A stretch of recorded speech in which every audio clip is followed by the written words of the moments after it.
Good morning, everyone, and welcome to the second installment of the fifth Katipunan Conference webinar series on norms and international law in the ASEAN.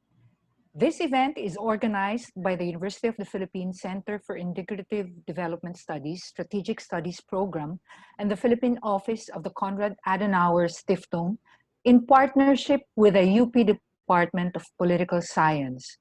We would also like to welcome our viewers from Facebook. This session is currently being live streamed on the official Facebook page of UP CIDS at facebook.com/UPCIDS. I'm Jean Encinas Franco, and I will be your moderator for today's session. To formally start, let us welcome Professor Teresa Encarnacion Tadem, Executive Director of the UP Center for Integrative Remarks.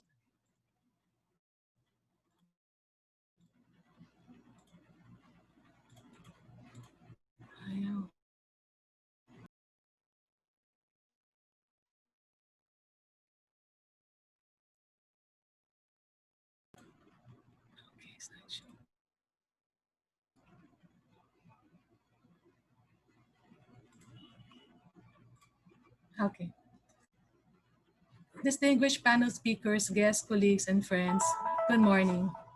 On behalf of the University of the Philippines Center for Integrative and Development Studies, or UPCIDS, I wish to welcome you all to the 5th Katipunan Conference with the theme, The Philippine Strategic Outlook 2021, Strategic Transformations and Responses in the Time of Corona. This virtual webinar international conference is co-sponsored by the Strategic Studies Program of the UPCIDS, the Konrad Adenauer Stiftung Philippines, and the Department of Political Science, College of Social Sciences and Philosophy, University of the Philippines. This international conference is part of the 2020 activities of UPCIDS, which is the Research Policy Unit of the University of the Philippines, or UP system. Founded in 1985 by then UP President Edgardo Angara, the UPCIDS is currently under the Office of the Vice President for Academic Affairs. Since its inception, the UPCIDS has sought to encompass various perspectives, methodologies, and ideologies in its conduct of basic and policy-oriented research. Under the strategic trajectory of the university since 2017, UPCIDS aims to contribute to national development and knowledge creation through enhancing research, publications, and creative work. Its channels to implement this vision include workshops, lectures, forums, webinars as we have this morning, as well as publications which include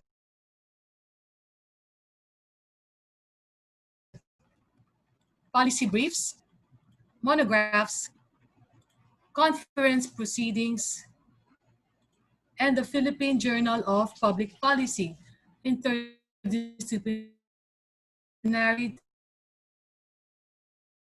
Development Perspectives. These are all as 12 programs which constitute the following cluster. We have the Education and Capacity Building cluster, which consists of the Education Research Program,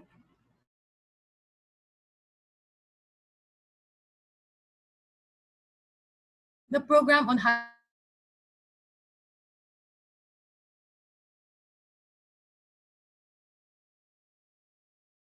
Higher Education, the Middle Income Program, the Program on Alternative Development, and the Program on Health Systems Development.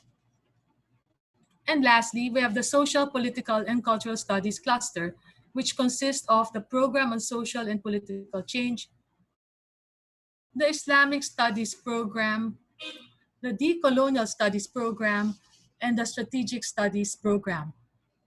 The University of the Philippines also, CIDS, also has the Local Regional Studies Network, which consists of the Cordillera Studies Center of the University of the Philippines, Baguio, and the Central Visayas Studies Center of the University of the Philippines, Cebu. Among the UPCIDS programs, it is the Strategic Studies Program, whose convener is Professor Herman Kraft, which, as noted in the UPCIDS 2018 year-end report, aims to promote interest and discourse on significant changes in Philippine foreign policy and develop views the Philippines' latest engagements with the great powers and multilateral cooperation with other states in the Asia-Pacific region as a catalyst to further collaborative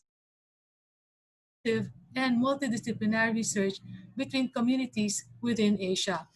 For 2018, the CIDS year-end report further states that the UPCIDS Strategic Studies Program focused on activities which strengthen a core group of experts and researchers interested in strategic concerns with the university and on the consolidation of networks with institutions in the government and in the private sector that might be interested in developments that affect the policy options of the Philippines. These activities were further pursued in 2019. As our year-end report noted, the Strategic Studies Program organized events that engaged issues on the strategic situation of the Philippines, research that looked into the country's strategic situation, and outreach activities that seek to gain insight on how to institutionalize the network of stakeholders on strategic studies in the Philippines. The anchor whereby the UPCID Strategic Studies Program seeks to attain these objectives is through the Katipunan Conference. As noted in the UPCID was launched in 2015, whereby the conference serves as a platform for discussing the current and emerging issues that impact foreign policy and undertakes an environmental scan from multiple perspectives in order to produce practical and informed policy options and decision-making aids for government agencies and officials. On February 27 to 28, 2018, the UPCIDS Strategic Studies Program and the UP Institute for Maritime Affairs and Law of the Sea, UP IMLOS, the director of whom is Dr. J. Batong Bakal of the UP College of Law, organized the third Katipunan Conference with the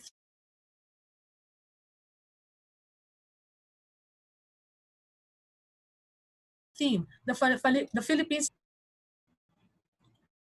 and in Katipunan Conference with the theme, the Philippines Strategic Outlook 2020, Strategic Transformations and Responses in the Asia Pacific. For its fifth conference, the UPCID Strategic Studies Program will now look into the Philippine Strategic Outlook 2021, Strategic Transformations and Responses in the Time of Corona. This is certainly a most timely and relevant undertaking as there is pressing need to address the crisis brought about by the pandemic with regards to regional security. As noted in its webinar concept paper, a key question to address is, what does this new normal mean for the strategic environment of the Philippines? This is the second of the 4 webinar series of the UPCID Strategic Studies Program, which it is hosting, the first of which was on the strategic environment in a time of Corona. For its second webinar series, we look forward to how the pandemic has impacted on regional norms and international law in Asean. From 2 key experts on this topic, we have Dr. J. Batong Bakal of the University of the Philippines, Diliman, and Dr. Charmaine Willoughby of De La Salle University. I have no doubt that their presentations will generate an interesting and relevant dialogue during the open forum with regards to the current issues confronting and challenging strategic issues in the country in light of the pandemic. And more importantly, this will produce practical and informed policies to aid government officials, agencies, and other relevant major players. Thank you.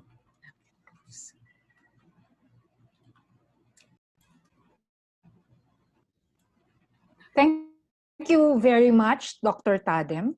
Before we begin with our presentations, I'd like to inform our Zoom attendees that they can use the question and answer button to send their questions for the open forum. Please make sure to indicate your name and identify the speaker to whom your question is addressed. Our Facebook viewers may also send their questions through the comments section, and we will try our best to address some of them during the open forum, so please stay tuned for that. Our first speaker for today is Professor J. Batong Bakal. He is professor at the UP College of Law and director of the UP Institute for Maritime Affairs and Law of the Sea, which serves as the country's national center for independent research and policy studies on maritime affairs and territorial issues. Our second speaker is Dr. Charmaine Misalucha Willoughby. Dr. Willoughby is Associate Professor in the International Studies Department of De La Salle University and also Program Convener at the Asia Pacific Pathways to Progress Foundation. Let me now turn this over to Professor Batongbakal. Thank you. Good morning, everyone across the country. I hope you're all keeping safe in the midst of this continuing pandemic.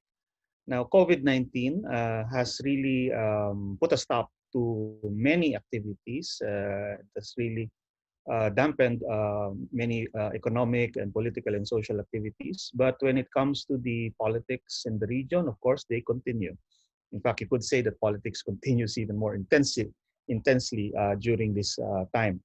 Now, I have been asked to speak about international law and norms in ASEAN. And ASEAN, as you know, is something that most Filipinos probably will be aware of or have heard of, but do not have, most likely do not have very in-depth knowledge about how it works and how it does things, especially when it comes to norm making and law making, in the region. It is probably something that most Filipinos will not have heard about. Now, ASEAN, however, is a very important entity within the region for the Philippines as well as the rest of Southeast Asia, because it is still the only regional organization whose member with the Southeast Asian nations as member states, which has the potential of facing up to the major economic, political, and social challenges that will face us now in the near future. And to date, ASEAN has been preoccupied with particular areas, particular aspects of the region, most especially the economy. But it has tried to also address political, social, and cultural issues. And here, probably, there is a mixed bag and quite a lot of misunderstanding and perhaps some frustration about it. So today, hopefully, I could lend some clarity as to exactly what ASEAN is and how it works in the field of norms and international law. Now, in a speech entitled The ASEAN Way and the Rule of Law, delivered in 2001 by the then Secretary General Rodolfo Severino, he noted that ASEAN, since its inception, has never really been associated with international law and treaty making. Okay? Instead, it has always operated on the basis of ad hoc understandings and informal procedures. In a way, ASEAN, in its early stages, eschewed legally binding agreements, preferring these kinds of, shall we say, gentlemen's agreements. In its formative years, ASEAN was really worked more like an informal organization, and even its founding document, the Bangkok Declaration of 1967, happens to be the year I was born. Political declaration identifying the ends and means of the ASEAN and Southeast Asian cooperation. So there's nothing really formal or in a way legal about it, because it's really more of a political statement. It took almost a decade before the first legally binding documents were even signed by the members. And this was the Treaty of Amity and Cooperation in Southeast Asia. And that was 1976. And that was followed by a preferential trading agreement in 1977, legally binding agreement, the 1987 Agreement for the Promotion Protection of Investments, and agreement on non-tariff barriers. So early on, you could already see the economic function, the economic objectives of ASEAN. Now, then Secretary General Severino noted that it was only in the 1990s, especially after the 1992 agreement on the Common Effective Preferential Tariff for the ASEAN Free Trade Area, it was only then that the need for legally binding agreements was fully demonstrated and appreciated by ASEAN. Because at least in this endeavor, it became necessary to establish and maintain credibility between the member states and the business community, the business sector, in order to achieve these particular objectives of economic growth. It was after the initial success of that particular agreement that many other economic agreements then followed. They were negotiated in earnest, such as the 1995 Framework Agreement on Services, the agreement on intellectual property. And the year later, there was an agreement on dispute settlement on these matters. And in 1998, you had the ASEAN Investment Area and 1998 framework agreements on mutual recognition and goods and transit. This is basically to facilitate trade in our products. These experiences and this record of negotiations really reflected ASEAN's original core mission, of promoting economic growth, social progress, and cultural development. Note that this core mission at the time does not even does not expressly consider political integration, which is actually one of our biggest challenges now. Now, ASEAN, however, did try to venture into the political and security realm, but let's say that this was a lot more tentative and even more slowly than the decennial pace of the economic initiatives.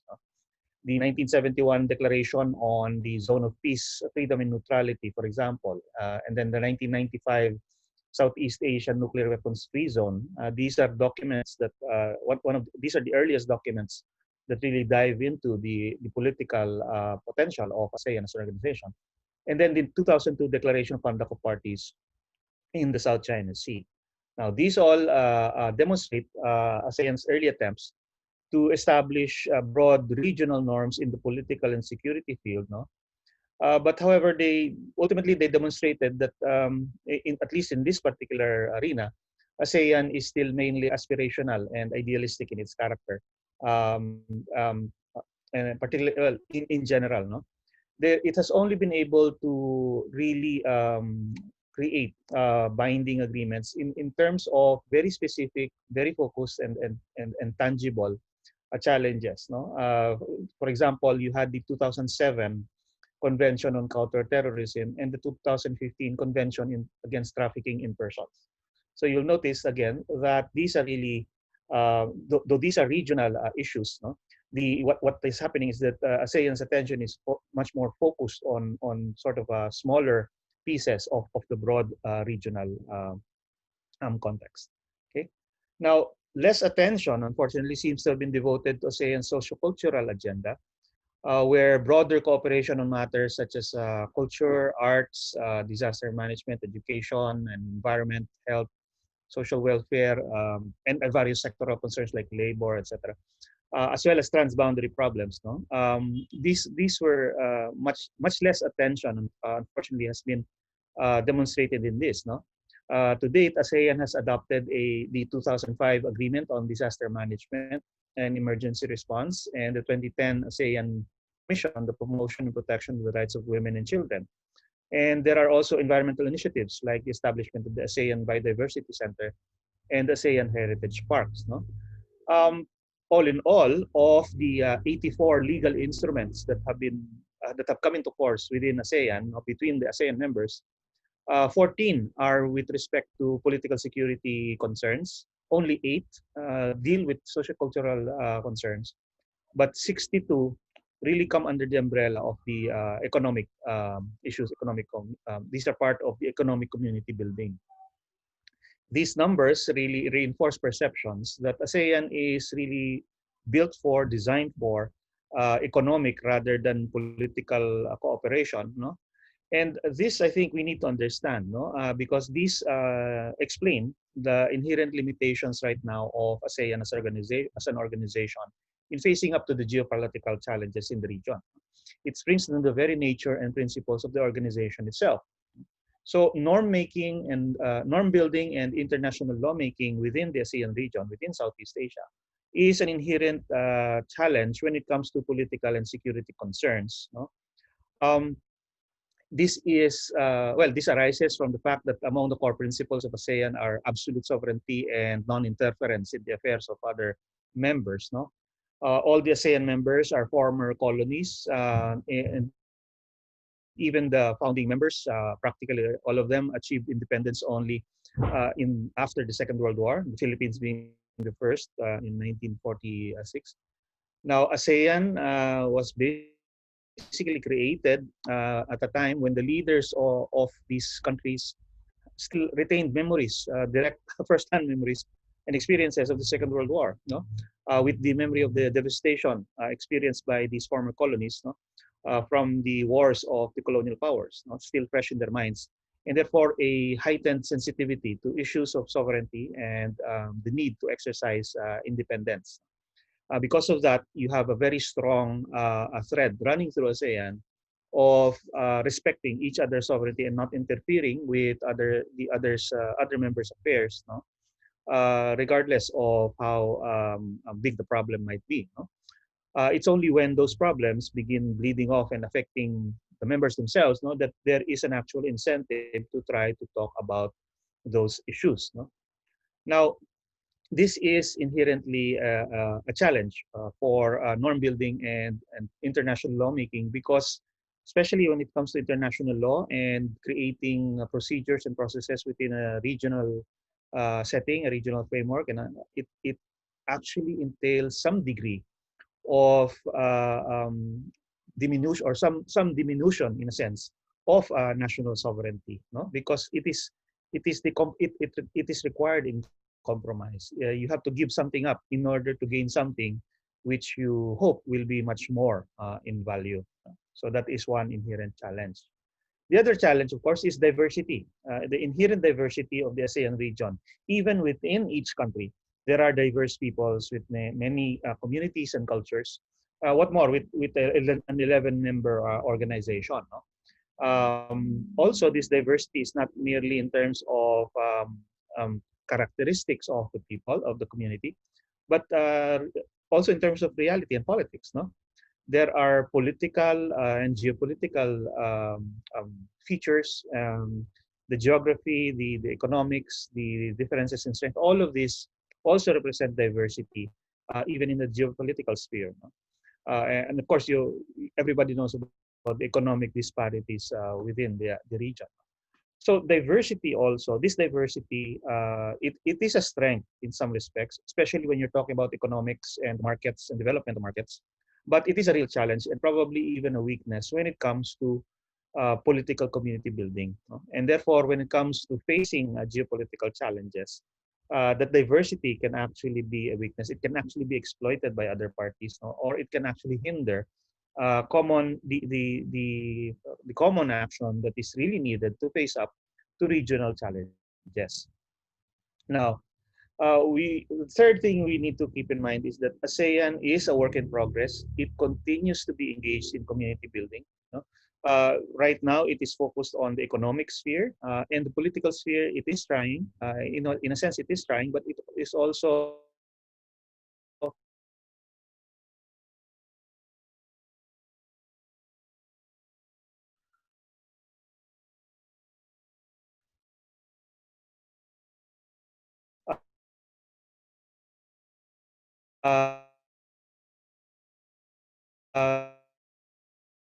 realizing and its existence, no? Its main achievements really are in the economic sphere, really in economic integration and facilitation of trade and economic relations within the region. But now that the challenge has also emerged in the geopolitical sphere with heightened interactions and frictions between the major powers, and they happen to intersect. The interests happen to intersect within the Southeast Asian region. Now you see ASEAN struggling really to try to get a grip and handle that situation and try to assert its centrality, assert its role in managing this emerging competition within the region. Okay, so what can we say about ASEAN then in this context? No, number one, siguro, when it comes to norm building and lawmaking, international lawmaking, ASEAN works best with adapting existing norms, frameworks, and systems and international law. No? It's when international law has already been set, no, by a much broader community, such as essentially the global community. That makes it easier for ASEAN to adapt norms and international law, and that happens to work best in the field of economics because in economics the international law is very well developed. It has been pushed and pursued by not only by ASEAN but the entire world since the end of the Second World War. So it becomes easier for ASEAN members to take what already is at hand and apply them to the region. No? Um, However, ASEAN also, in a way, finds it difficult to improvise and create new norms and new international law. And this is particularly true with matters where there is no available body of law, or or very little specially developed norms. No, and this is what is happening with respect to the political security realm. This is what is happening with respect to issues like the South China Sea. No? Here, ASEAN members are forced to improvise because this is a very specific regional concern with their own regional challenges. And then each country also has very different challenges in relating to each other, as well as the main actors like China. No? Here, um, in ASEAN needs to find, well, is still trying to find its way around the different complexities, around the diversity that is inherent in the region. And that's why it's moving a little bit more slowly. And it's finding itself struggling to really address the problem of the number one, China's claims within the region, and then number two, the emerging competition between or sharpening competition between China and the United States. That being said, ASEAN does see the value of having a rules-based order, of having international law and the rule of law. No?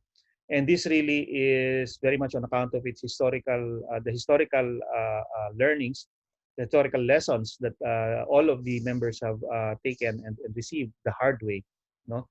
Through the years of colonization and then the experience of warfare between the major powers in their area.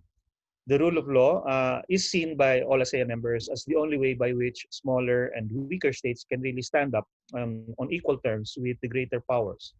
And that's why, despite the absence of norms in the political security field, ASEAN still tries to maintain its adherence to existing norms such as UNCLOS and the United Nations Charter and international law. No? We have to keep in mind that, as I mentioned earlier, ASEAN is still a work in progress. It is in the midst of community building. It is still finding or developing its basis for unity and creating the record of practice that is necessary for norm building and international lawmaking. No? After all, laws are essentially codified records of accepted practices. And it's in practices, in terms of practices, that ASEAN is still, in a way, learning and developing, no? Especially when it comes to the political sphere. In the economic, it's not a problem, not much of a problem anymore, because most of that has already been set and accepted, and that's why it's easier for ASEAN to enter into this endeavor of international lawmaking in the economic field.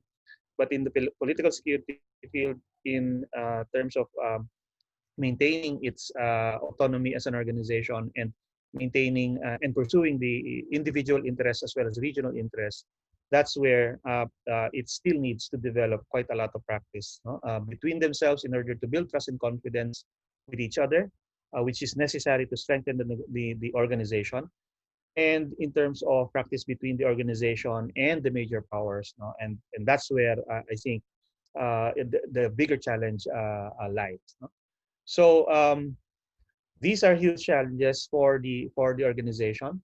It is a wide open field in terms of the development of practices and norms.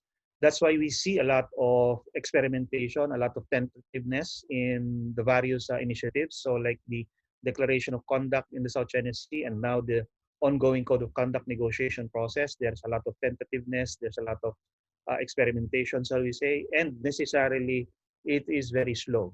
Okay, if it took the economic sphere 10-year increments, the political probably will take something like 20-year increments. No, so here the challenge for us, no, challenges for members of ASEAN, challenges for the Philippines and Philippine observers, is really to understand that, no, and not become overly frustrated with the limitations of the organization, because, well, it's the only organization that we can really use and work with over the long term.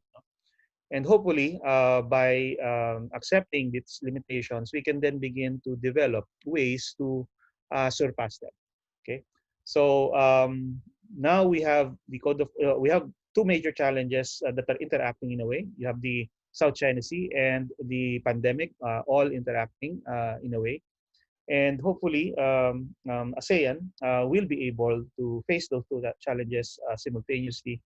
And we've seen, especially in the past months, how ASEAN has been referencing international law with respect to the South China Sea, and now it is actually engaged in an intense process of trying to find the means for cooperating in addressing the pandemic. This shows you, I think, this shows us, I think, the potential of ASEAN in our future. Okay, so thank you very much. I'll turn the site over back to our host. Thank you. Thank you, Dr. Batong Bakal. Thank you for walking us through ASEAN norm building, and thank you for telling us that indeed ASEAN is still a work in progress, and that they have been more successful, for instance, in norm building in terms of economic matters compared to political and security matters, and that currently the challenge is still about the West Philippine Sea and of course the pandemic, and these two things will play out in the context of ASEAN's attempt to still work towards norm and community building. I'm sure all of you must be readying your questions and comments, but let us hear more about this from Professor Charmaine Willoughby. Thank you very much, and good morning to everyone. My thanks go to the UP-CIDS, the Konrad Adenauer Stiftung, Professor Herman Kraft, Professor Tessa Tadim, and Dr. Jean Franco for this opportunity to talk about the impact of COVID-19 on regional security. Each and every one of us has undeniably felt its unforgiving effects. And it is precisely because the pandemic is so personal and yet so international that my remarks today will shift from one level of analysis to another and inevitably rely on mental maps to help us grapple with not only what this is, but also where we're heading. In the immediate aftermath of the September 11 attacks, US Secretary of Defense Donald Rumsfeld said that there are known knowns, known unknowns, and unknown unknowns. More an alliteration, really, than rigorous categories, these nonetheless offer us taxonomic insights. Some examples of known knowns are natural occurrences. The sun rises in the east and sets in the west. The months of April and May in the Philippines are summer months. Winter in the southern hemisphere takes place mid-year. Yet other examples may occur with regularity, but may still be subject to some changes, such as the upcoming 2020 elections in the United States and the 2022 cycle in the Philippines. Known knowns are things that we know for certain and without a doubt would happen. Known unknowns, meanwhile, are things that we know can and will happen, but we don't know when. For example, we know that the pandemic can't last forever, but we just don't know when life can go back to normal. We've known all along that Taal volcano would erupt. We just didn't know it was going to be one fine Sunday afternoon in January 2020. We knew that the next plague was right around the corner. We just didn't realize it was going to be now. Unknown unknowns are the fiercest of them all. These are oftentimes referred to as black swan events, or those events that are so unexpected that they catch us by surprise. Events that fundamentally and radically change the game. These are events that happen, and all of a sudden it becomes clear what is before and what is after. The end of the Cold War and the 9/11 attacks are the best examples of unknown unknowns or black swan events in international relations. While the coronavirus pandemic can be classified as a known unknown, the fact that it is exposing everything that is wrong with the current international system and how that same system will not work in a post-COVID-19 world makes it truly a black swan event. Black swans are fluid moments. Things happen all at once. Ruptures, endings, beginnings merge. On top of the mounting number of cases, the number of deaths, the number of recoveries, the chances of finding a viable vaccine soon, the pandemic and its attendant effects continue to reverberate around the globe in various levels of analysis for some time to come. Some sectors were hit harder than others, including manufacturing, agriculture, and digital technologies. These are the very same sectors needed to jumpstart the economy and our lives back to normal. Alongside this is another realization, which stems from the understanding that if pandemics such as this are the great equalizer, then we must be back to square one. And a fundamental task before us is the question of how to create international orders. International orders are systems that are in place and are held together by widely diffused and internalized norms, practices, and ways of doing things. Usually, crises make or break orders. A power vacuum in the 18th and 19th centuries inevitably led to 2 world wars and definitively laid the British-led order to shreds. An internal crisis in the Soviet Union led to its collapse and to the surprising end of the Cold War bipolar system.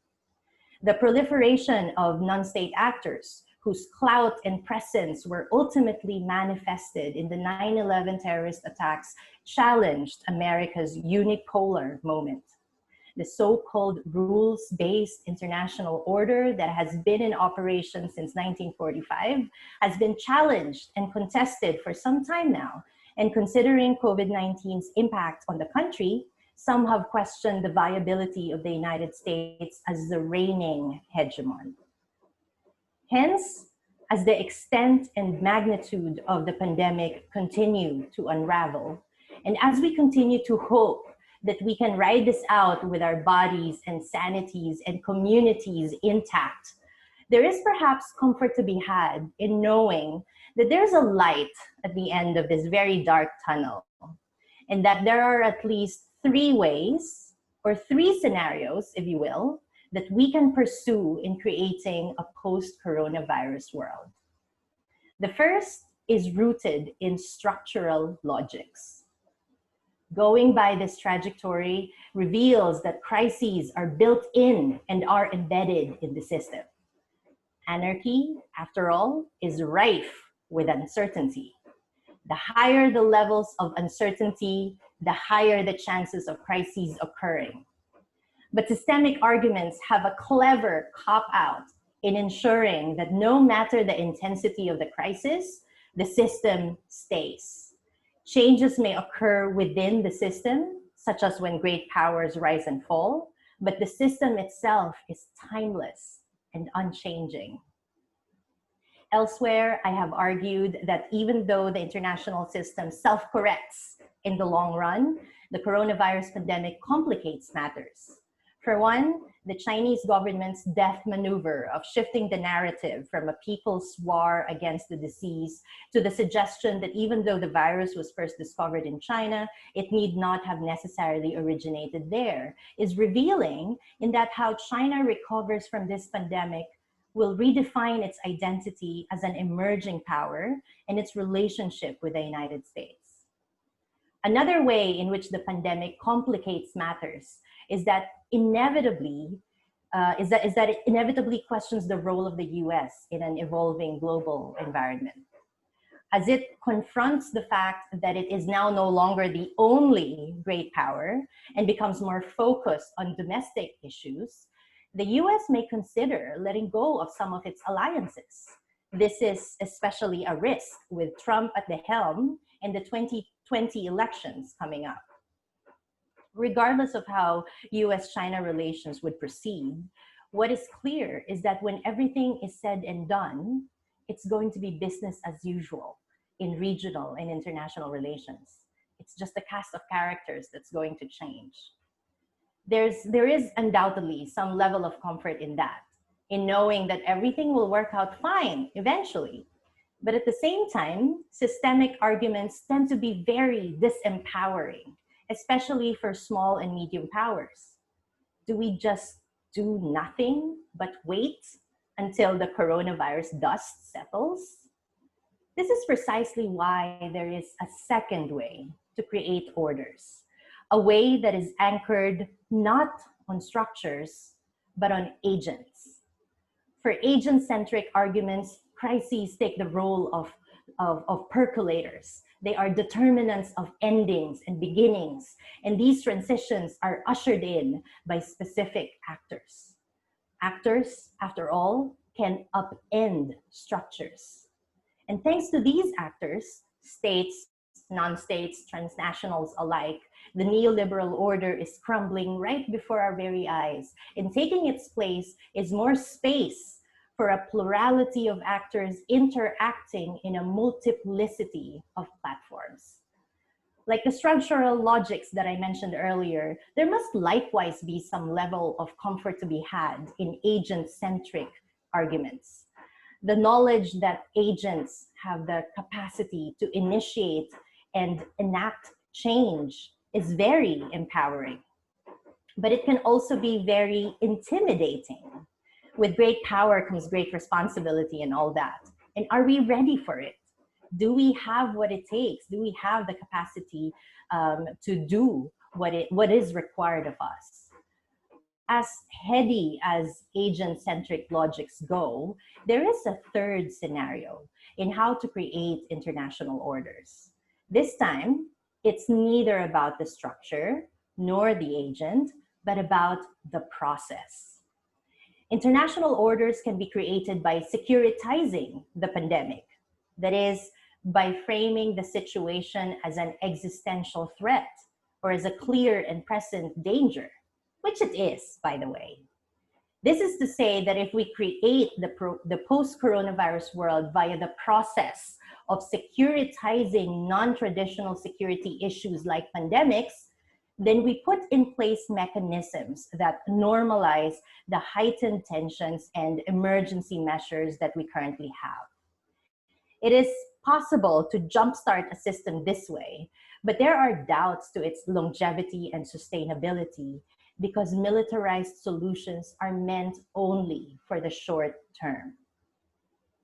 There are other two processes that are worth mentioning, both of which are lifted from the more critical aspects of the discipline.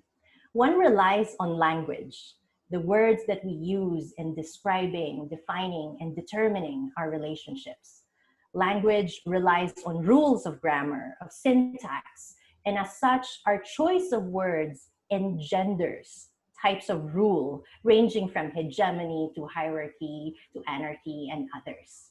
Words, to echo Wittgenstein, create worlds.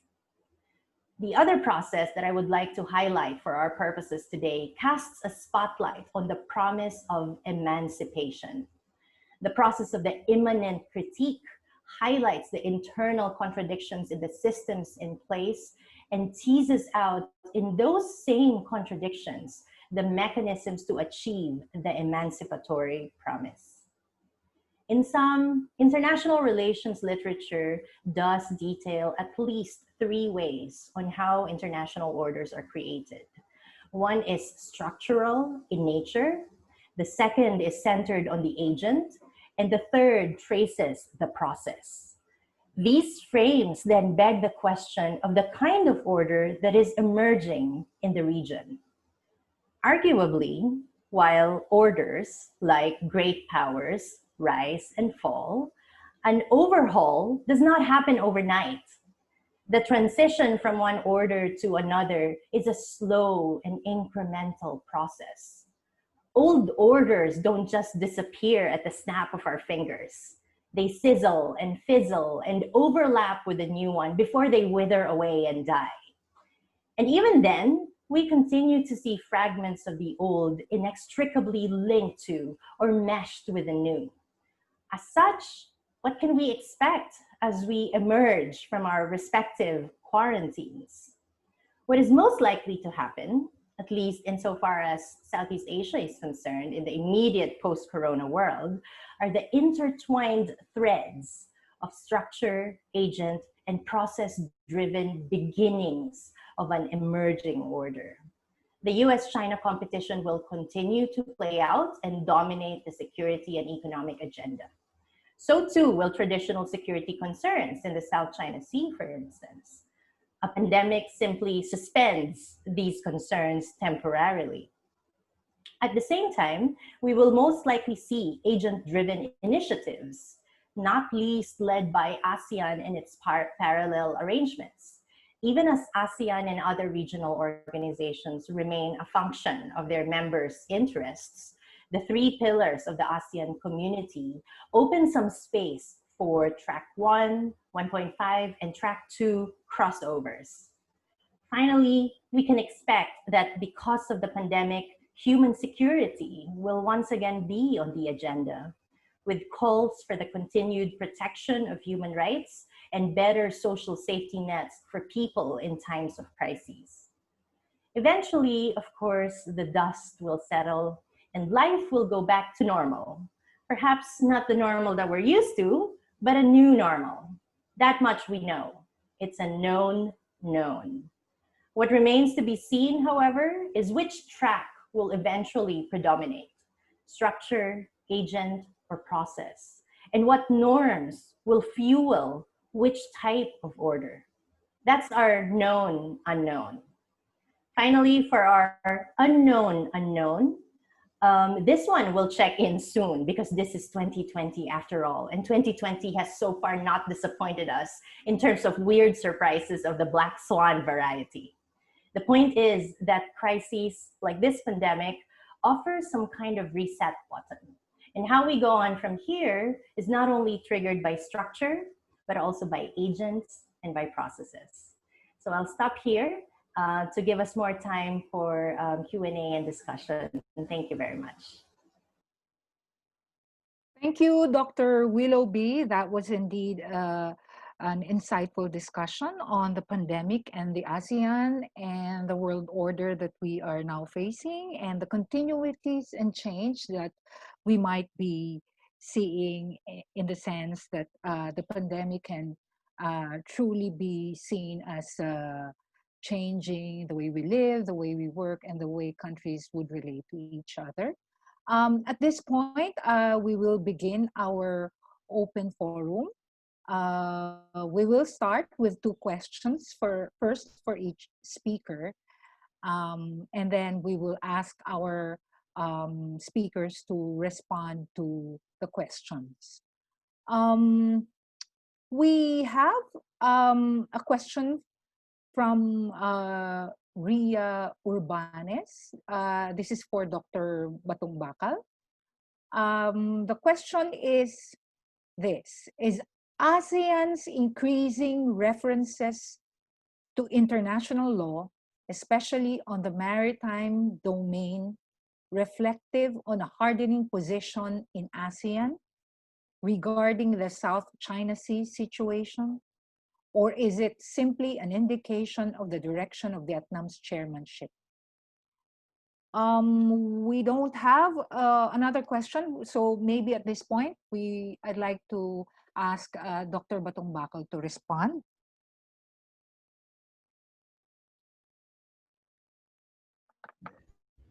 Yeah. Okay. I don't think it's a hardening of a position of ASEAN as a whole, because the reference to international law has always been included in all of the ASEAN documents on the South China Sea, even from the 1990s. No? It doesn't necessarily represent a change in the organization's stance towards the South China Sea, nor change in the individual member states' foreign policy or posture. No? In a way, it is actually just consistent with previous statements, previous commitments of ASEAN to UNCLOS and international law. I would say, however, that the increasing references, especially in the note verbals that were circulated around Malaysia's continental shelf claim, no? Those were for one, it was an opportunity for these countries to express, to reiterate and express their position that international law is already accepted and agreed upon, especially as codified in UNCLOS, really should be the one to be followed instead of the continuing assertion of China for its excessive claims. No? So it was the opportunity, and they found expression to vent that particular position. No? Second, I think that this reference to UNCLOS sort of highlights what I mentioned earlier, that ASEAN sees the value of international law and the rule of law, compliance with these agreed systems, these agreed norms, no, in order to protect themselves as smaller nations vis-a-vis the more powerful ones. No? It is only through the rule of law that they will be able to maintain whatever gains they have made since the end of the Second World War, no? And particularly when it comes to the maritime arena, to the resources in the ocean, no? UNCLOS, remember, this was negotiated in the 70s. This was a time that most of the ASEAN members had not even developed the capacity and the capability to exploit the resources in the ocean. No? Practically everyone now is developing at the same time in terms of their fishing, in terms of their shipping and marine transportation, their blue economies. Everybody's almost at the same level still, no? And then to find that just as you're beginning to benefit from these areas, these resources, to find that a major power is trying to is asserting that it belongs to them, no? Well, naturally, the smaller countries, the ASEAN, will refer to international law as their first line of defense, no? After all, it probably is their principal line of defense against these kinds of excessive claims. So I wouldn't say it's a hardening in that sense. It's actually a continuation. No, it's just that it found expression finally. Yeah. Okay, thank you, Dr. Batong Bakal. Questions are now coming in from our participants. I have two from for Dr. Willoughby. One is from Professor Herman Kraft. He's asking whether securitization would also mean that agency is. He is asking whether securitizing the pandemic would still require some form of agency.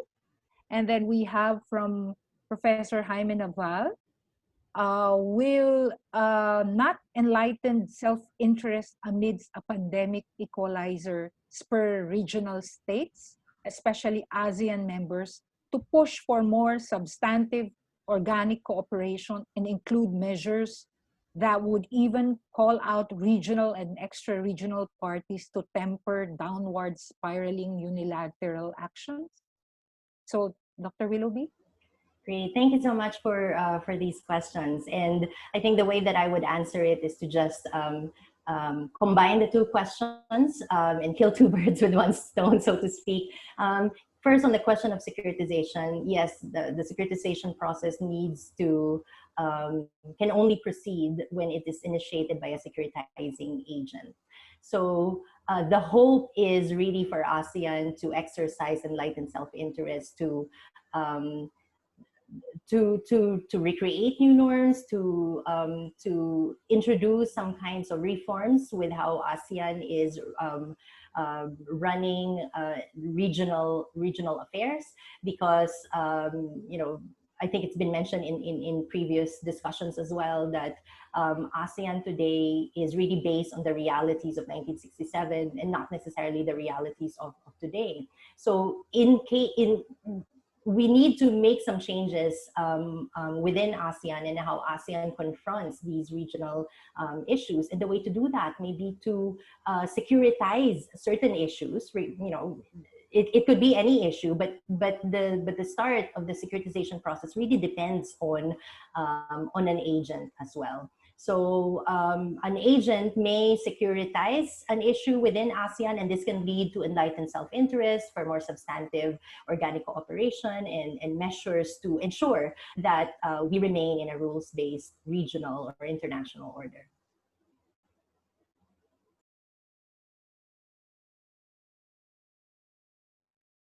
Okay. Okay, thanks, Dr. Willoughby. We have two sets of questions for Dr. Batong Bakal. This is from Prof. Jaime Naval. Given the necessarily slow, time-consuming pace of norm building in ASEAN, what measures can jolt or expedite the norm building and the resolution process, especially of the South China Sea issue? Another one from Ms. Maru Banez.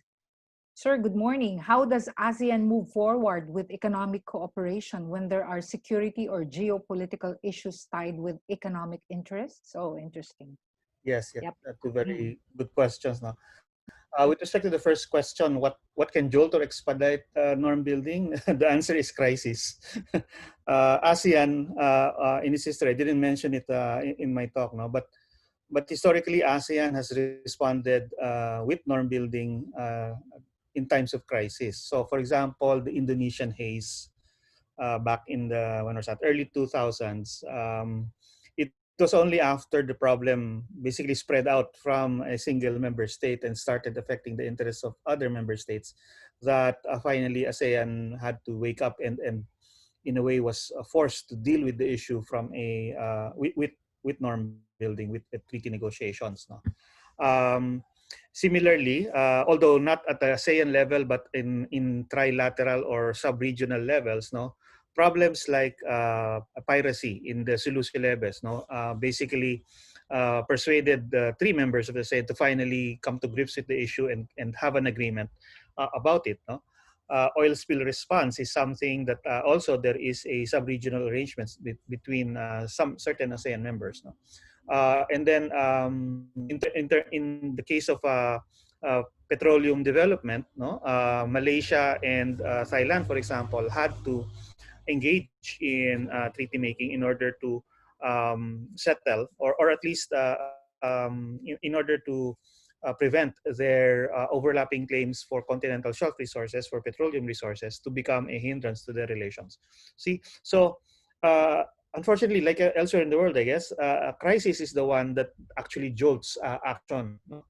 The problem with that, however, of course, is that crisis also tends to spur, shall we say, well, precipitate decision making. No, meaning some decisions, some norms might be made up too hastily, without considering its longer term impact. No, and I think with respect to the South China Sea, this is something that potentially can happen. And probably that's why the different ASEAN members are very wary of the potential of a crisis within the South China Sea, and they're trying to anticipate it by through the COC negotiations. Whether they're successful or not, of course, remains to be seen. Now, on the second question, moving forward with economic cooperation when there is security and geopolitical issues, actually, ASEAN's attitude on this really has been in the same way as its organization. Well, in keeping with its organizational character, I guess, it's been trying to keep them separate. No? So they're proceeding with economic cooperation in earnest, despite the political and security challenges. No? Now, this compartmentalization, no, might be a pragmatic and practical approach, but it is also fraught with risks. No?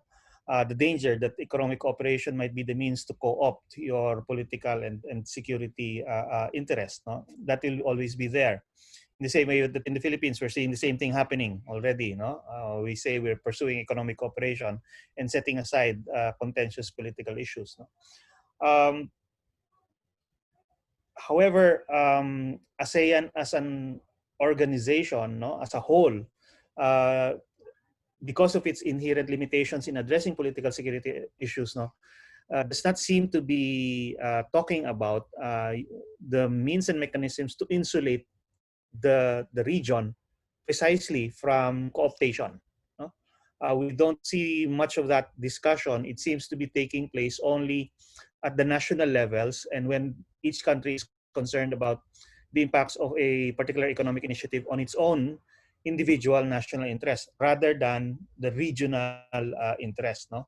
Of course, I could be wrong because we do know that there are many diplomats who are old hats at this, and I'm sure that they consider that as well.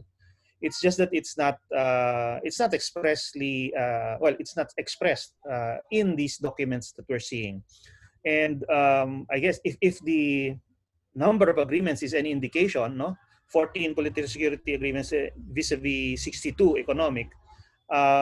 You could say that we have yet to ASEAN has yet to develop that mechanism precisely to ensure that that it is insulated against that kind of co-optation through these economic cooperation initiatives. Yeah. We have a question from Mr. Ron Arambulo, and I think this can be addressed to both of you, and I'd like to ask Professor Willoughby to respond first. How can ASEAN address its diversity weakness to be able to innovate laws to focus on political and security concerns such as COVID-19 or the South China Sea issue, taking into account self-interest of countries directly impacted, such as the Philippines? All right. Yeah, I also wanted to jump in actually and address this question, and perhaps maybe even also touch on the question earlier about focusing on the economic aspect despite the geopolitical concerns that we have. I think it's become clear over the years that while ASEAN is indeed an advantage and a welcome arrangement in this part of the world, it's not the most perfect organization out there. There are, as Jay mentioned in his remarks, it's a work in progress. And there are goals that we would like to reach, but obviously the way towards those goals are always fraught with challenges. So perhaps the way for ASEAN to address its diversity weakness, or to balance and prioritize the economic problems with the geopolitical problems, is to be creative in to level off our expectations on ASEAN. ASEAN has been doing some other types of arrangements. So there are other arrangements that are parallel to ASEAN, but there are also what is referred to as mini-lateral arrangements that are very much focused on the issue of the day. So let's say you're saying transnational security, or or any other issue. It need not necessarily be all of the ASEAN 10 making decisions and moving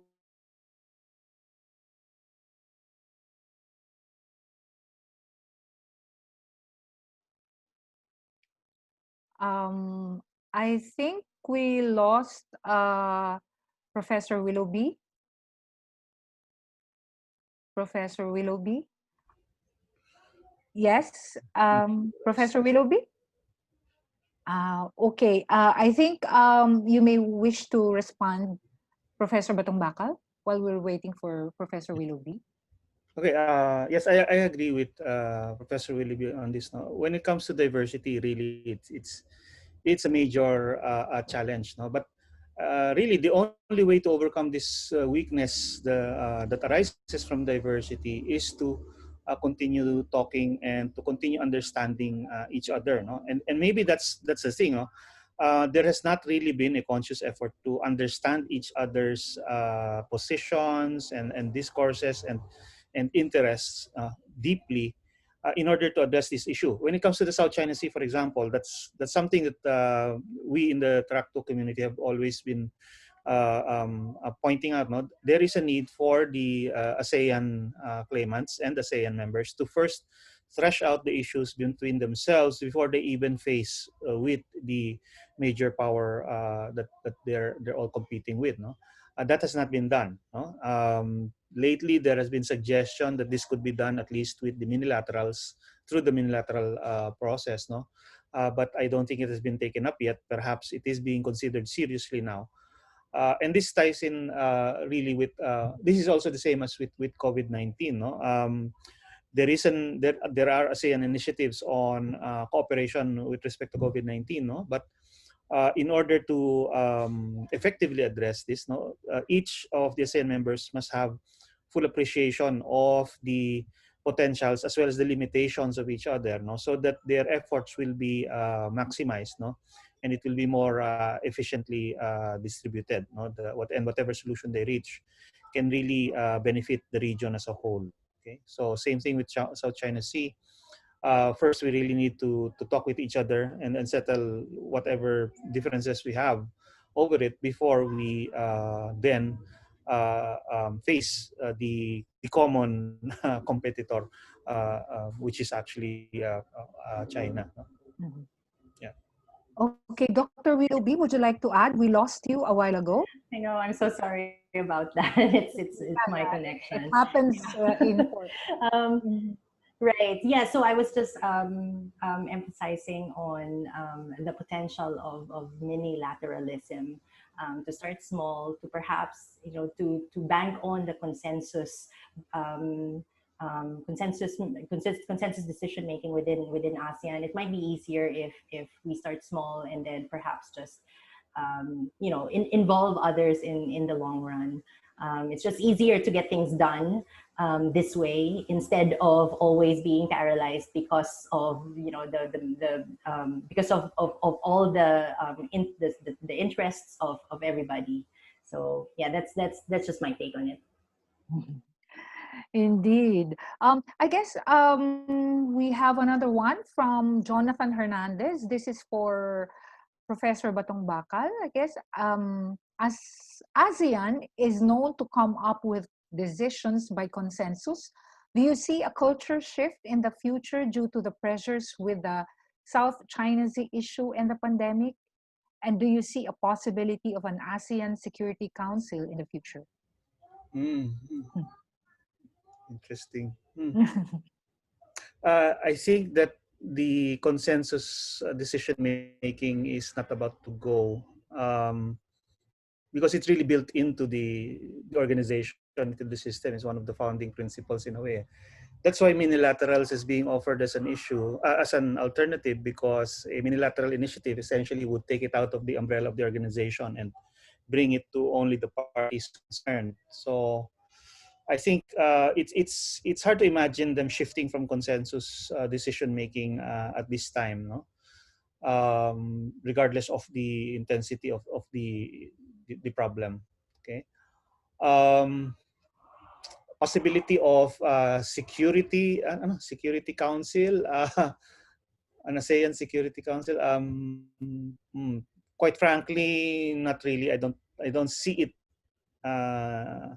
in the cards, probably for the next couple of decades. I mean, the key problem there is that when it comes to security matters, we shouldn't forget that the different members also have competing security interests. No? They have border issues also. They have territorial claims against each other. They have uh, um, differences and grievances between peoples. No? So that, I think, hinders the formation of a common security framework and institution at this time. No? It is something that they still have to learn by doing, and it's going to take a lot of learning, a lot of practicing for them to do that. We see some examples like the Trilateral Cooperation Agreement, the Straits of Malacca Initiative, those are focused around the specific problems in specific areas. No? And so far, that seems to be what they're comfortable with. No? Elevating that to a region-wide institution and arrangement, I think, is still a bit far off. Yeah.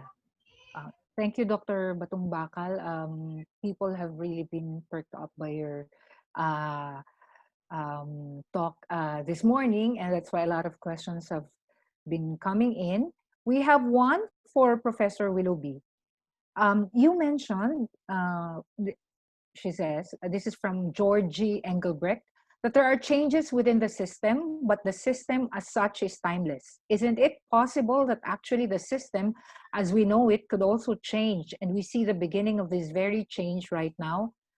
The neoliberal order you mentioned, for example, might be even in a stronger flux.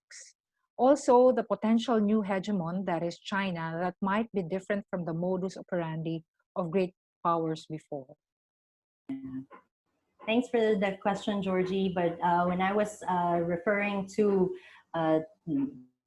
changes within the system, but not of the system, because the system itself is timeless, this is actually echoing the more traditional, realist notions in international relations. And what I meant was that, yeah, so there are small changes that can happen, but these changes only go to a certain extent, right? The new system, it will be the same system. It's still going to be state-based. The Westphalian state system will remain the same.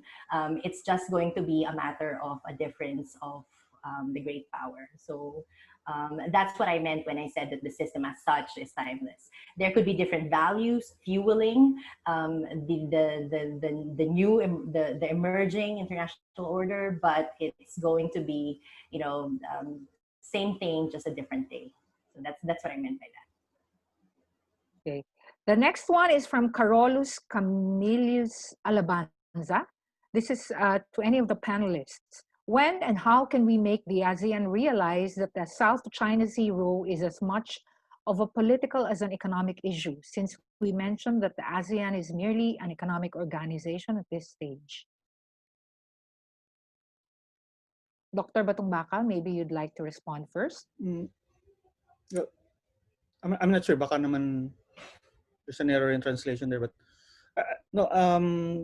ASEAN knows that the South China Sea is a political issue mainly, and that's why it has been struggling, as I said, to try to address it, because after all, it starts off with territorial and jurisdictional claims, and these are inherently political matters. It's a competition that's political, but it does not yet see it as an economic issue.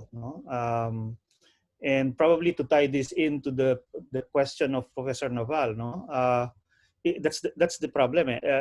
As long as it is a political security issue, as long as it's seen in those terms, ASEAN will still find it difficult to really come to grips with it. It is struggling through the COC negotiation process, for example. It's turning out to be more of a crisis management, crisis prevention document, more than anything else, which is appropriate because you're really about what they're worried about is that this can become a real political crisis, a problem, with potential negative impact on regional security and stability.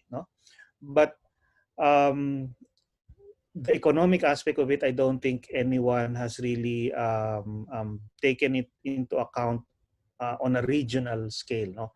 Maybe each country will have some idea of the economic impact of these disputes. Certainly, Vietnam knows it because its principal impact has been on its oil exploration and development, and Vietnam needs that in order to continue on its economic trajectory. Malaysia also is aware of that. Philippines, I'm not sure, because we're not yet, based on the energy development plans of the Philippines, we don't seem to be investing as much on the offshore oil anymore because of these disputes. So that is something that's probably missing or undeveloped yet, and maybe that's why ASEAN, as an economic organization with its economic interests in mind, has not been able to address that. No? Kasi again, tying this in with Professor Nabal's question, no? What kind of crisis will it take in order for ASEAN to finally turn its attention to this full blast? No, unfortunately, that really requires a major crisis.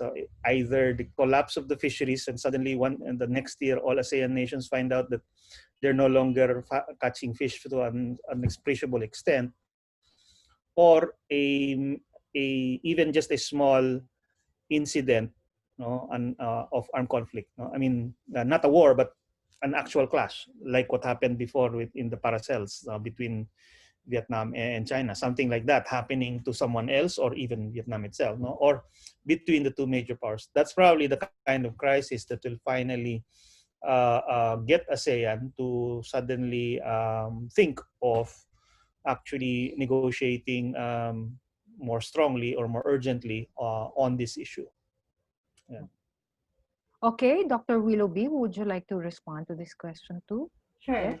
I think this is also where we can reinsert the importance of track 1, track 1.5, and track 2 discussions to push the agenda forward that the South China Sea is not just a political issue or a strategic issue, but also an economic issue.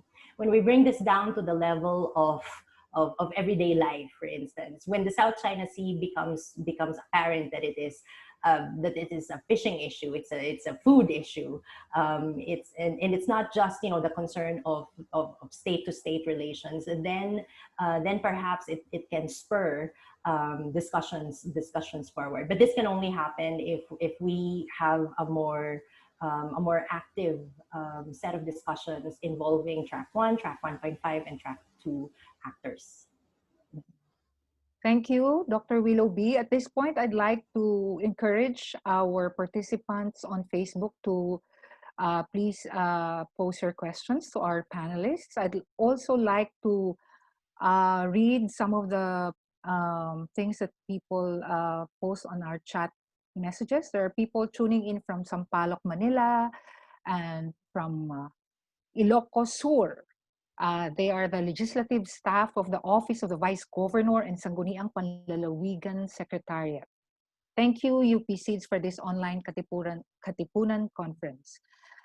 And then we move on to another question for Dr. Batong Bakal from Cynthia Bouvier Lapierre.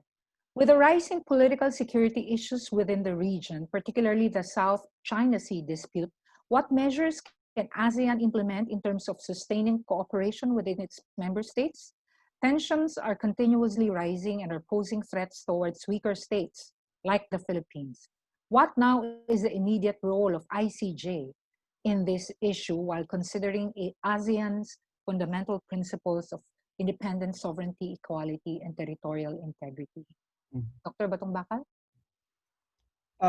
I think the ASEAN member states are trying to find those measures now, trying to develop those measures. Right now, the COC negotiations are the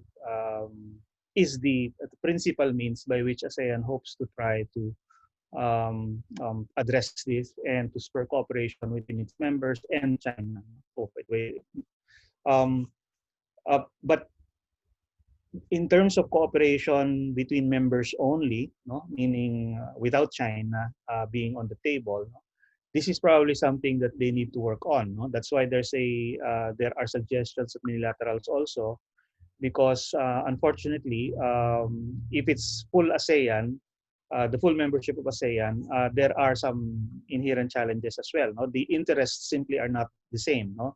You have the maritime ASEAN states who are claimants, and then you have the continental states who are not claimants. No? So their geopolitical interests are simply not the same, and that makes it very difficult for ASEAN to come together on this and come up with a common approach. No? But in terms of cooperation, at least we've seen at least the maritime ASEAN states, tentatively experimenting, shall we say, with various cooperation modes between themselves as well as between them and China on this. The thing to remember is that, well, as a whole, ASEAN's interests lie in keeping the region safe, stable, and conflict-free. They do not want any armed clash to take place within their backyard, because they will be collateral damage, no? To this. No? So if there is a clash between the US and China, for example, the collateral damage will always be ASEAN, not those two principal powers. And that's where their goal lies, no, in maintaining stability and keeping an armed conflict from actually taking place and escalating. However, they have not taken, as far as I can tell, no, the ASEAN members have not actually sat down and really threshed out, even among themselves, how to approach this, how to carry out, what kinds of measures to carry out, what kinds of positions to thresh out and express in order to achieve this goal. No, everyone is on pins and needles because of the continuing, well, the rising tensions, as you say, between China and the US. But they have not yet been able to come down to a clear and unified agreement on this issue, how to address this issue from a regional perspective, no? Probably because they have so much on their agenda, no? And as well as again, because of the diversity of their positions and interests. Okay. Now, ICJ has no role. If you're talking about the International Court of Justice, it has no role in this, because the International Court of Justice can only be seized of jurisdiction over an issue or dispute if the parties bring it to them. And if no one brings it to them, then they have no role to play, even in this issue. Okay, thank you, Dr. Batong Bakal. We have one last question before we give our speakers their final thoughts on the issue they have earlier discussed. This is from Moses Palses, one of my students who also, I think, works at the Philippine Navy. What is the future of ASEAN evolving from its Cold War era disposition of primarily being a forum provider for major powers while lacking the necessary authority to implement regional treaties and agreements? Would you like to respond first, Dr. Willoughby? Okay, hi Moses. Thank you for that question. Hindi ko siya student, but I've met him in previous conferences as well, and we've had similar conversations. So your question is a bit difficult because you're asking us to look at the future, to predict the future. But in terms of what we can perhaps see in the immediate future, a lot of the things will remain the same, but it also pushes us to probably rethink certain things on how we interact with each other. What are some of the things that work? What are some of the things that don't? And for those that don't work, then maybe we need to be a little bit creative and implement some other types of arrangements and ways of interacting with each other. I know that's still very general, but I can't really pinpoint, and reading the tea leaves is for next meeting, not today. Thank you. Okay, we'd like to thank our audience for all their questions. As much as we want to address all the entries from our list, we will have to conclude our discussion given our schedule. I would like now to ask our speakers to give their final thoughts, starting with Dr. Batong Bakal and then Professor Willoughby. Well, of course, thank you very much for giving me this opportunity to talk at this conference. So thank you to the organizers. Thank you to the participants as well for listening in. No? I think a lot has already been said, but I think my only my final word would probably be when it comes to ASEAN and norm building and treaty making. No? Just keep in mind, no, that ASEAN is, as I said, still a work in progress. There is much potential there, no, and probably partly in answer to the earlier question as well, no. I think that ASEAN's future is still there, no. I mean, the countries are the various member countries are too invested in it to allow it to fail. Okay, It's only a matter of, I think, finding out by doing, by practice, no, by experience, no. That's the thing that they need to keep doing in order to develop the ability nga to begin really influencing events and perhaps even become establishing really yung what they call ASEAN centrality. ASEAN centrality is now being challenged because of the major powers, because of events, no? And it really is up to the member states to maintain that centrality by continuing to pin their hopes on this organization. They have to make it work. They need to make it work. And for us, the citizens of the various member countries, we have to see it for what it is. We also need to invest in it. We also need to make it work.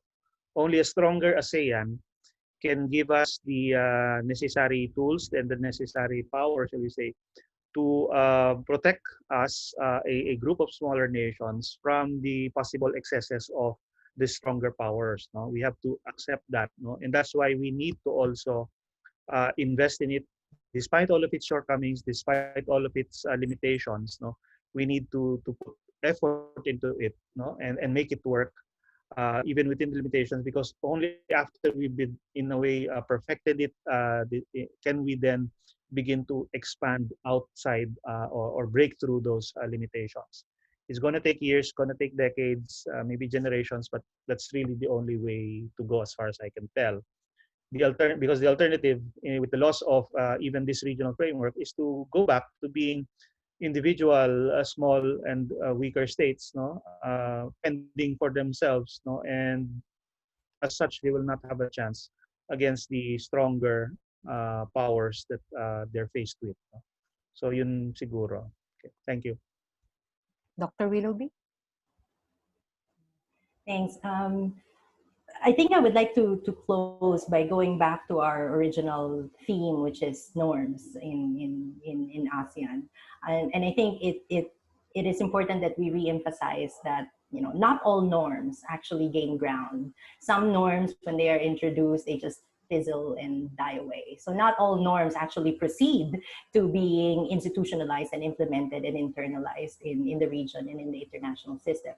That being said, now that we're in the middle of a crisis, now is the best time really to think about what kind of norm do we want to use to fuel or to propel an emerging regional order. And again, do keep in mind that not all norms actually live a very good life. Some norms just die away immediately after their introduction. But this is the perfect time for us to really think about what kind of order, what kind of regional order, what kind of international order do we want to have, and what are we willing to commit to do? How far are we willing to do certain things in order to make this regional order or to make this international order actually succeed? That's it. Thank you. Thank you to our speakers for joining us in today's discussion on norms and international law in ASEAN. Thank you as well to our audience, and we hope that you were able to gain new insights from this session.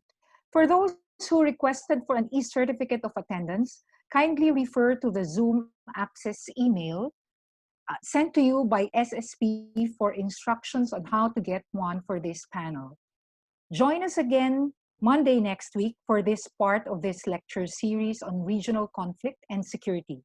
Pre-registration for this session is currently ongoing until 6 p.m. on Sunday, October 18, 2020.